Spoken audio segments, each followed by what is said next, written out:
On est le 22 dans le deuxième mois d'Adar. On est 8 jours avant Rosh Chodesh Nissan et la paracha elle porte le nom 8. Vayhi Bayom Hashemini. Le 8e jour après qu'on a fait le rodage et Rosh Chodesh Nissan c'était l'inauguration. Et il y a eu beaucoup des événements ce jour-là, mais aujourd'hui on va attraper un grand message qui est apparemment le premier pas dans le judaïsme. Après tout le feu qui est descendu d'en haut, l'accident que Aaron a perdu ses enfants, la présence divine qu'elle revient après la faute du veau d'or, Dieu il instaure toutes les lois de kashrut et tout ce qui doit rentrer dans notre bouche, tout ce qui est pur et tout ce qui est impur. Et c'est vrai que si on cherche des raisons, il y en a beaucoup, malgré que ça nous dépasse, hein, c'est divin. Pourquoi Dieu il a décidé que ça on peut manger et ça on ne peut pas manger.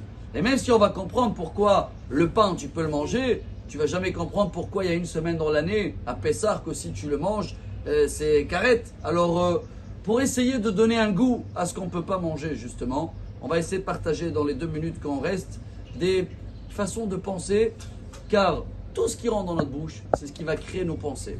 Alors regardez bien, dans le lait et la viande, on ne peut pas mélanger. Le lait, c'est la vie, c'est blanc. La viande, c'est rouge, c'est le sang, c'est la mort. Toutes les viandes qui existent dans le monde, ils sont là grâce au lait. S'ils n'auraient pas allaité, il n'y aurait pas eu de viande. Qui en est nous pour les mélanger?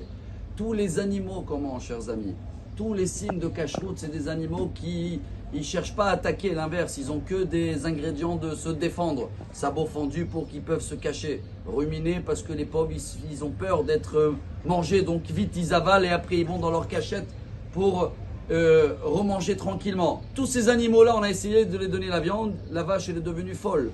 Donc, ce n'est pas des animaux qui vont attaquer. Parce que tout ça, ça nous crée des pensées pures. Dans les poissons aussi, dans la paracha de cette semaine, on mange que des poissons avec des écailles et des nageoires. Bon, dans le Talmud, Rolin, c'est marqué que s'il y a des écailles, forcément il y a des nageoires. Et chaque poisson qui a besoin des écailles, ce n'est pas un attaquant. Justement, c'est quelque chose pour l'aider à se défendre.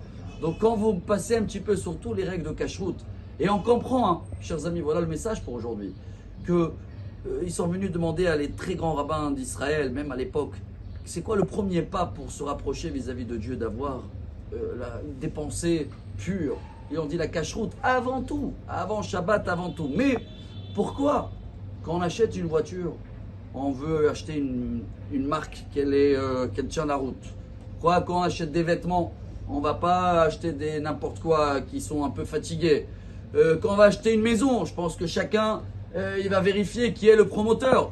Alors pourquoi dans la kashrut, dès qu'on voit où c'est marqué kasher, on ne vérifie pas qui, quoi, comment? C'est tellement important dans les yeux de Dieu, chers amis, que ce message-là, de cette paracha de la semaine, Shemini, juste avant le mois de Nissan, comme on fait des efforts toute l'année pour savoir ce qui rentre dans notre bouche, c'est ce qui va créer nos pensées, on va faire les mêmes efforts dans les courses de Pessah.